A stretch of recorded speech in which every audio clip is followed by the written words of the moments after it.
Hello friends, स्वागत है आप सबका। तो दोस्तों, आज के इस वीडियो में मैं आपके साथ गुड़हल के पौधे के बारे में कुछ बातें शेयर करूंगी, जो कि 4-5 बातें हैं जो कि अभी आप फरवरी में या फिर मार्च के फर्स्ट वीक तक अगर आप अपने गुड़हल के पौधे में कर लेते हैं, तो पूरी गर्मी आपका गुड़हल का पौधा पौधा जो है वो फूलों से भरा रहेगा। क्योंकि फरवरी का महीना बहुत इम्पोर्टेंट होता है गार्डनिंग वालों के लिए। इस महीने में आप अपने पौधे की रिपोर्टिंग करनी हो, कटिंग, प्रूनिंग, जो कुछ भी अपने पौधे का ट्रीटमेंट करना हो, वो आप कर सकते हैं। आप देख सकते हैं कि मैं भी यहाँ एक मेरा पौधा है, जिसका आज मैं कुछ इसके साथ ट्रीटमेंट करने वाली हूँ और वही मैं आपके साथ शेयर कर रही हूँ। साथ ही साथ अगर दोस्तों फरवरी के महीने में अगर आपने अभी ये काम नहीं किया, तो आपका पौधा जब नई ग्रोथ मार्च में शुरू कर देगा, फिर आप अपने पौधे का जो ट्रीटमेंट है वो टाइम से नहीं कर पाएँगे, ये महीना बीत जाएगा। तो समझ लीजिए इसके बाद आप अपने पौधे की कटाई-छँटाई या फिर रूट प्रूनिंग वगैरह नहीं कर पाएँगे, क्योंकि पौधा एक बार नई ग्रोथ लेना शुरू कर देगा और उसके बाद गर्मियाँ भी धीरे-धीरे बढ़ने लगेंगी। तो गर्मियों के सीज़न में पौधे पर कोई भी एक्स्ट्रा छेड़छाड़ नहीं करना चाहिए, क्योंकि बहुत ज़्यादा टेम्परेचर होने के कारण पौधा उस चीज़ को झेल नहीं पाता है। तो दोस्तों, गुड़हल के पौधे में कब उसकी हार्ड प्रूनिंग करनी है, कब सॉफ्ट प्रूनिंग करनी है, कब रिपोर्टिंग करनी है, इसका आपको विशेष ध्यान रखना पड़ेगा। मान लीजिए आपके पास कोई पौधा है जिसका रूट बाउंड हो चुका है। रूट बाउंड क्या होता है वो मैं आपको इस वीडियो में आगे दिखाऊँगी। तो अगर रूट बाउंड हो चुका है, तो आप उस पौधे को अभी चाहें तो उसकी रूट प्रूनिंग वगैरह कर सकते हैं। साथ ही साथ जैसे आप देख रहे हैं कि मैं यहाँ अपने पौधे की कटाई-छँटाई कर रही हूँ। हार्ड प्रूनिंग मैं अभी इसकी कर रही हूँ, क्योंकि मुझे इस पौधे में न्यू ग्रोथ चाहिए।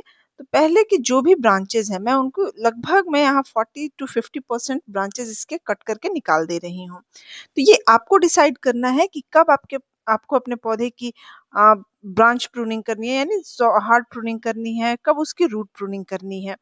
मान लीजिए अगर कोई पौधा है आपके पास जिसे जिसे आपको उसी पॉट में, जो जिस पॉट में वो पहले से है उसी पॉट में रखना है, तो सिंपली आप उसके रूट की, अगर उसका रूट बाउंड हो गया है, तो उसके रूट की प्रूनिंग कर दीजिए और उसी पॉट में आप लगा सकते हैं। या फिर आप चाहें तो उसे बड़े पॉट में शिफ्ट भी कर सकते हैं। अगर आपके गुड़हल का पौधा छोटा है और उसको बड़े पॉट में वो पहले से लगा हुआ है, तो आपको उसकी रूट प्रूनिंग करने की कोई ज़रूरत नहीं है। मैं तो यही सजेस्ट करूँगी कि आप छोटे पौधे की रूट प्रूनिंग ना करें। या तो आप पॉट चेंज कर दें, एक अच्छी मिट्टी के साथ, फ्रेश मिट्टी बनाइए जिसमें अच्छा कंपोस्ट वगैरह दे करके आप उसे बड़े पॉट में शिफ्ट कर दीजिए। या फिर आप उसकी थोड़ी बहुत ये गुड़ाई करके और उसमें कंपोस्ट ऐड कर दीजिए और उसकी टिप प्रूनिंग कर दीजिए, यानी कि पौधे के ऊपर से थोड़ी बहुत आप कटाई-छँटाई कर दीजिए, जिससे कि पौधा नई ग्रोथ निकालने में कैपेबल हो जाएगा। लेकिन छोटे पौधे की रूट प्रूनिंग बिल्कुल ना करें, क्योंकि पौधा शॉक में चला जाता है। दोस्तों, मैं हार्ड प्रूनिंग के बारे में बातें कर रही थी, सॉरी, रूट बाउंड के बारे में बातें कर रही थी। ये देखिए, ये पौधा मेरा बिल्कुल रूट बाउंड हो चुका है। आप देख सकते हैं कि इसमें जड़ें इतनी ज़्यादा फैल गई हैं कि अब इस पौधे के रूट को ग्रोथ करने के लिए स्पेस नहीं बचा हुआ है। तो अगर मैंने इस पौधे की रूट प्रूनिंग नहीं की, मैंने इसके रूट्स को कट करके नहीं निकाला, तो इसमें नए ग्रोथ जो है वो होने रुक जाएँगे। ये पौधा, ना तो इसमें नई जड़ें बनेंगी और ना ही इसमें नई ब्रांचेज़ आएँगी, क्योंकि ये पौधा बिल्कुल फुल हो चुका है, अब इसमें ग्रोथ का कोई स्पेस नहीं बचा हुआ है। तो ऐसे में आपको पौधे की जो है लगभग 50 टू 60% रूट्स मैं यहाँ कट करके निकाल दूँगी इसकी, और साथ ही साथ इसकी मिट्टी को मैं फिर से फर्टिलाइज़र इसमें ऐड करूँगी, ताकि इस प्लांट की जो नई-नई ग्रोथ है, वो होनी शुरू हो जाए। तो अभी फरवरी का महीना बिल्कुल परफेक्ट है। फरवरी से लेकर मार्च तक का महीना बिल्कुल मार्च फर्स्ट वीक तक का एकदम परफेक्ट महीना है, जब आप अपने पौधे की कटाई-छँटाई, रूट प्रूनिंग वगैरह कर सकते हैं। उसके बाद आपको पौधे में कोई छेड़छाड़ नहीं करनी है। रूट प्रूनिंग हो गई, ब्रांच प्रूनिंग हो गई। अगला इम्पोर्टेंट पॉइंट है कि आप इसकी कटाई-छँटाई करने के बाद इस पौधे को आपको फुल सनलाइट में रखना है। फुल सनलाइट में रखना है, ताकि ये पौधा जो है बहुत तेज़ी से नई-नई ब्रांचेज़ निकालना शुरू कर देगा। और साथ ही साथ जब इसकी नई पत्तियाँ आनी शुरू हो जाएँगी, तो जो भी इसमें पुरानी पत्तियाँ हैं, उसे आपको धीरे-धीरे, जब वो पत्तियाँ पीली पड़ने लगे या फिर कोई ऐसी पत्ती है जो खराब हो गई है, तो उसे आपको अपने पौधे से कट करके हटा देना है। और साथ ही साथ जो भी जब नई पत्तियाँ आने लगें तो पुरानी पत्तियों को एक-एक करके आप हटा सकते हैं।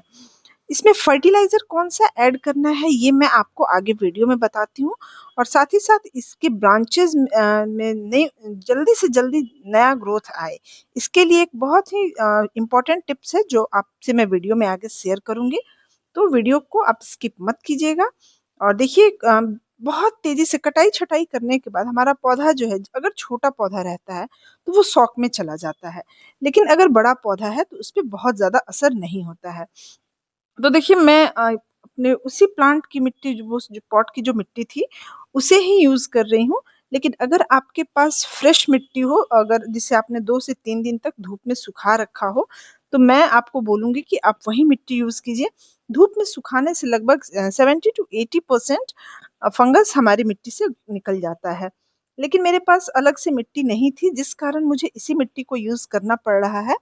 तो देखिए अब मैं इस मिट्टी को रिचार्ज कर रही हूँ। इस मिट्टी में मैं फर्टिलाइज़र ऐड कर रही हूँ, जिसमें मैंने सबसे पहला फर्टिलाइज़र ऐड किया है cow dung compost. Cow dung compost plants में देना बहुत ज़रूरी है या फिर कोई भी कंपोस्ट हो, वर्मी कंपोस्ट, काउडंग कंपोस्ट आप वो यूज़ कर लीजिए। ये जो ये बेसिक फर्टिलाइज़र होता है किसी भी प्लांट के लिए। और उसके बाद मैंने इसमें थोड़ी-सी सरसों की खली डाली है। अभी लेकिन गर्मियों में इसका यूज़ नहीं करना है क्योंकि ये बहुत गर्म फर्टिलाइज़र होता है और ये पौधे को नुकसान पहुँचा सकता है। लेकिन अभी फरवरी के महीने में बहुत ज़्यादा गर्मी तो पड़ नहीं रही है, इसलिए मैंने यहाँ थोड़ा-सा उसमें सरसों की खली का यूज़ किया है और अगला है ये नीम की खली।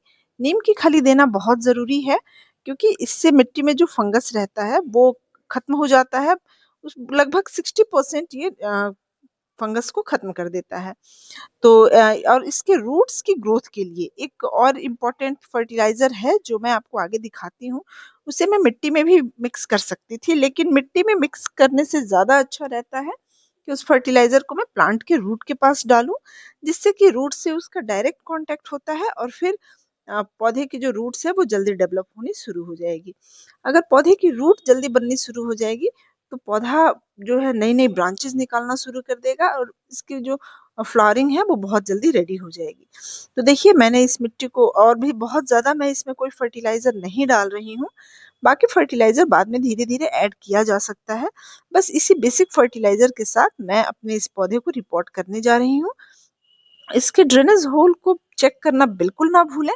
ड्रेनेज होल क्लियर रहना बहुत ज़रूरी है, वरना अगर पानी रुक जाता है तो पौधा जो है वो आपका बुरी तरीके से सड़ जाएगा, खराब हो जाएगा। देखिए नीचे उसी मिट्टी को जो मैंने मिट्टी अभी रेडी की थी उसे नीचे डाल देना है और डालने के बाद आपको इसमें अभी कौन-सा फर्टिलाइज़र देना है जिससे कि इसके रूट्स की जो ग्रोथ है वो तेज़ हो जाए। तो देखिए मैं यहाँ दे रही हूँ डीएपी, डाई अमोनियम फॉस्फेट। दोस्तों ये कटिंग के बाद ये पौधे में मैं ज़रूर डालती हूँ। आप भी इसे कटाई-छँटाई करने के बाद पौधे में ज़रूर डालिए। इससे जो रूट्स की ग्रोथ जल्दी होने लगती है। साथ ही साथ जो ब्रांचेज़ हैं वो भी बहुत जल्दी डेवलप होने लगते हैं। और अभी मैंने इसमें कोई फंगिसाइड ऐड नहीं किया है क्योंकि मिट्टी में भी आप चाहें तो थोड़ा-सा कोई भी फंगिसाइड, ट्राइकोडर्मा, साफ कोई भी फंगिसाइड इसमें दे सकते हैं। लेकिन मैं इसमें अभी ऐसे नहीं दूँगी, मैं आगे बताती हूँ आपको कि मैं अपने प्लांट्स में फंगिसाइड कैसे देती हूँ, जिससे कि वो जल्दी से जल्दी प्लांट्स को मिल सके और प्लांट्स में किसी तरीके का फंगस वगैरह ना लगे।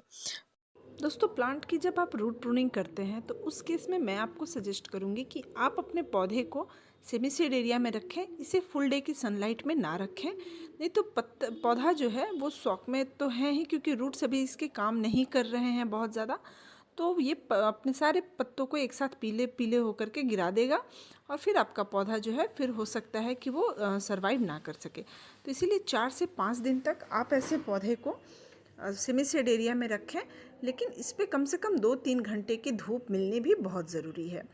और अगर आप बिगनर हैं तो आप रूट प्रूनिंग और स्टेम प्रूनिंग दोनों एक साथ बिल्कुल भी ना करें।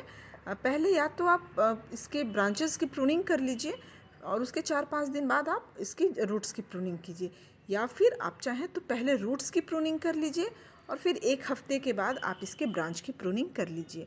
अगर आप बिगनर हैं तो इस बात का विशेष ध्यान रखना आपको ज़रूरी है। तो दोस्तों देखिए मैंने अपने प्लांट्स को लगा दिया है, अब बारी आती है इसमें फंगिसाइड ऐड करने की। तो देखिए मैं यहाँ साफ फंगिसाइड यूज़ कर रही हूँ।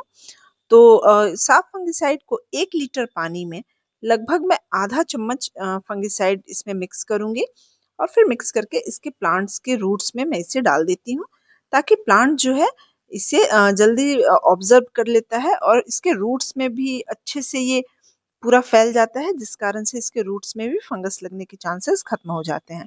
आप चाहें तो इस फंगिसाइड को मिट्टी में भी ऐड कर सकते हैं, कोई प्रॉब्लम नहीं है। लेकिन ये मेथड जो है वो ज़्यादा इफ़ेक्टिव होता है, इसलिए मैं कुछ इस तरीके से ही इसे यूज़ करती हूँ। दोस्तों कटिंग करने के बाद जल्दी से ब्रांचेज़ जो इसके ब्रांच हैं वो ओपन हो जाते हैं। तो ऐसे में कटिंग कटिंग वाली जगह से भी फंगस लगने के चांसेस बढ़ जाते हैं। तो मैं थोड़ा-सा फंगिसाइड 1 लीटर पानी में मिक्स करके और इसे भी प्लांट्स पे चारों तरफ स्प्रे कर देती हूँ। ऐसा करने से हमारे प्लांट्स में जो है वो फंगस भी नहीं लगते हैं और साथ ही साथ स्प्रे कर देने से बहुत जल्दी इसमें नए-नए ग्रोथ आने शुरू हो जाते हैं। तो ये काम आपको डेली करना है। डेली प्लेन पानी से आप डेली इस पर एक बार स्प्रे कर दीजिए, ताकि नए-नए ग्रोथ जो है वो जल्द से जल्द आने शुरू हो जाएँ। फंगिसाइड का स्प्रे बस जिस दिन कटिंग कर रहे हैं आपको उस दिन करना है, फिर 10 दिन के गैप पे एक बार स्प्रे कर सकते हैं।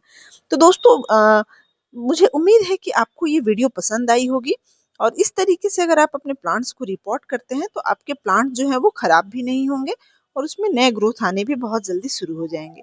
तो चलिए इस वीडियो में इतना ही, मिलती हूँ आपसे किसी अगले वीडियो में किसी नए टॉपिक के साथ। तब तक टाटा बाय बाय।